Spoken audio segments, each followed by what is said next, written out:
I want you to picture this Christmas candlelight service. A warm Advent candle glow fills the stillness that has crept into a packed sanctuary. Paper cone mini candles are being passed down the aisles. This is my favorite time of the year. In unison, the saints begin lifting their voices to O Holy Night, acknowledging the gift of the Savior's birth. The stanza comes, but my mind is a million miles away. Rolls need to come out of the freezer for the dinner tomorrow. Check.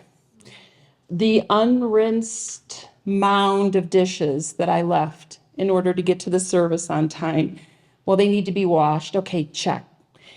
And the forgotten gifts, the ones in the closet that I needed to wrap, well, they need to get wrapped and brought out and put under the tree. A check.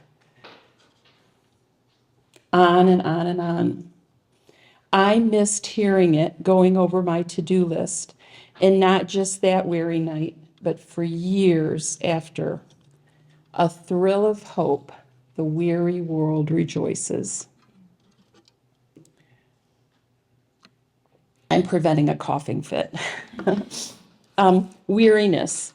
It wasn't just a perfect Christmas, but striving permeated everything that surrounded my early spiritual journey. As a parent, I expended incredible energies trying to work out the salvation of my children through legalism. I managed every detail of our lives around one-verse wonders. Do this, don't do that. And after a decade, I learned that that plan, what I thought was God's plan, did not work out their salvation. We were all weary, angry, broken, and bruised. And this was his loving kindness to me as he began to teach me hopeful things in a broad place. I clung to this verse in Psalm 119. Remember your word to your servant. You have given me hope through it. This is my comfort in my affliction.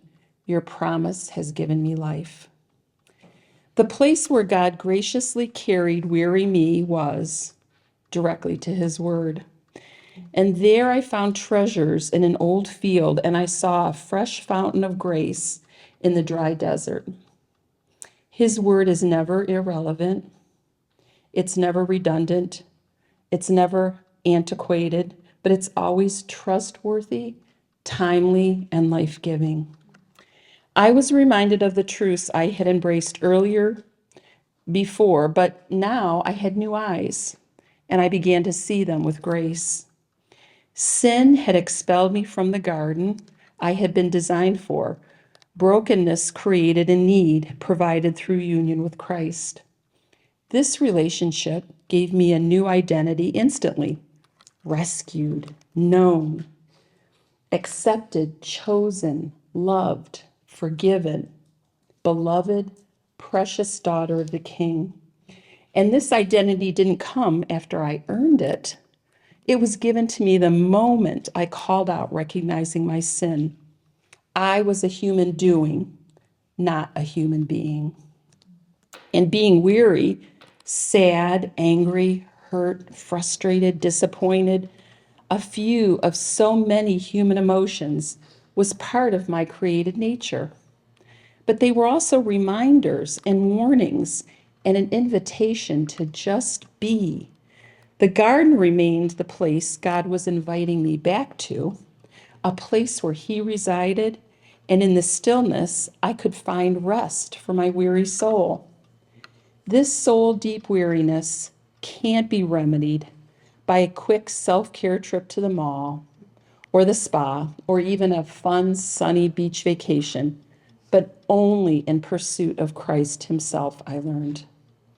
Come unto me, all of you who are weary and burdened, and I will give you rest.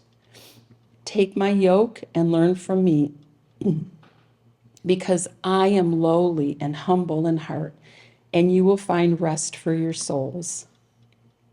With hope, I accepted my limitations and my frail humanity, coupled with my confidence in his promise that he would continue to transform me into his image, I could rejoice again. Christ modeled this throughout his ministry by always intentionally returning to commune deeply with his Father. He's not left us in exile, but invites us to that place of rest from our weariness to tabernacle with him. A thrill of hope, the weary world rejoices.